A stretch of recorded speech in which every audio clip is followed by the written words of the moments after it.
সাফ অনূর্ধ্ব-20 নারী ফুটবলে দারুণ এক জয় দিয়ে টুর্নামেন্ট শুরু করেছে বাংলাদেশ নারী দল। শ্রীলঙ্কাকে ৯-১ গোলে বিধ্বস্ত করেছে পিটার বাটলারের দল।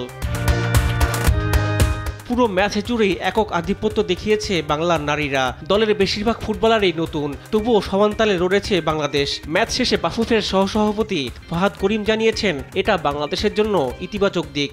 না, খুবই ভালো লেগেছে আমাদের। আমার মনে হয় hats off and congratulations to our girls.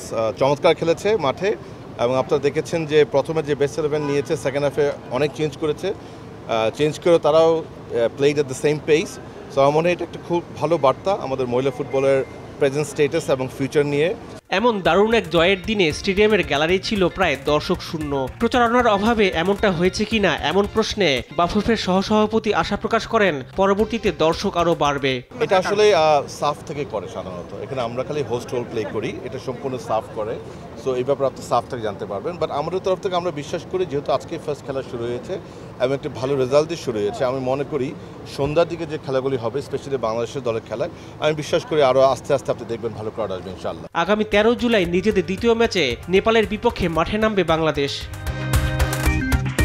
Rifat Anjum, দেশ টিভি, ঢাকা।